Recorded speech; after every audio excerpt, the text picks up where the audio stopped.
Life style అంటారు కదా, ఈ మధ్య లైఫ్ స్టైల్ డిసీజెస్ అన్నిటికీ లైఫ్ స్టైలే కారణం అంటున్నారు కదా. అసలు కొప్పరపకో లైఫ్ స్టైల్ ఎలా ఉంటుందో ఒకసారి తెలుసుకుందాం. తప్పనిసరిగా తెలుసుకోవాలి. ఎందుకంటే ప్రపంచంలో మనిషి మేధకి అంటే హ్యూమన్ బ్రెయిన్కి ఎంత పవర్ ఉంటుందో అని చెప్పడానికి the best and highest example కొప్పరపకోలు. వాళ్ళ ధారణ అంటే వాళ్ళ జ్ఞాపక శక్తి, వాళ్ళ గ్రాహ్య శక్తి అంటే గ్రాస్పింగ్ పవరు, వాళ్ళ ప్రజెంటేషను, వాళ్ళ కమ్యూనికేషన్ స్కిల్స్ ప్రపంచంలో ఎవరికీ ఉండవని చెప్పచ్చు. అద్భుతంగా కవిత్వంలో చెప్పిన వాళ్ళు కొప్పరపకోలు. Brain very powerful.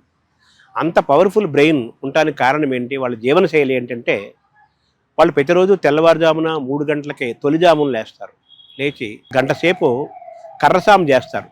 తర్వాత యోగాసనాలు, సూర్య నమస్కారాలు, వ్యాయామం చేస్తారు. అది అయిన తర్వాత స్నానం చేసి సహస్ర గాయత్రి, సహస్ర పంచాక్షరి చదువుతారు.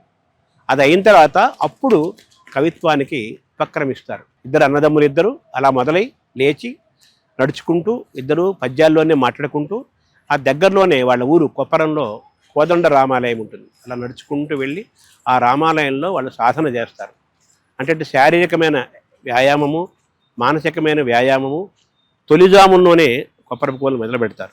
స్వామి వివేకానంద అన్నట్టుగా మెంటల్ ఫిట్నెస్, ఫిజికల్ ఫిట్నెస్కి కొప్పరపకోలు అది బెస్ట్ ఎగ్జాంపుల్స్ అనమాట. లేచి ఆ రామాలయంకి వెళ్ళి అక్కడ ఆసుగా పద్యాలు చెప్పటము, ధారణ చేయటము, ఇవన్నీ అన్నయ్య తమ్ముడు ఇద్దరు అద్భుతమైన సాధన చేస్తుంటారు. కోదండ రామాలయంలో కొప్పరపకోలు సాధన చేస్తుంటే, తెల్లవారుజామున లేచి వాళ్ళు వ్యాయామం చేస్తుంటే, యోగాసనాలు సాధన చేస్తుంటే, కర్రసాము చేస్తుంటే, ఆసువుగా పద్యాలు ప్రాక్టీస్ చేస్తుంటే సూచన వాళ్ళు ధన్యులు. ఇది ఎప్పుడూ నేను చెబుతాను, 110 ఏళ్ళు 120 ఏళ్ల నాటి సంఘటన చెబుతున్నాను ఈరోజు. అలా ఆసువుగా పద్యాలు చెప్పటం, అవధానం, సమస్యలు పూరించడం మరి ఇద్దరు అన్నదమ్ములు చేసుకుంటూ ఉండేవాళ్ళు.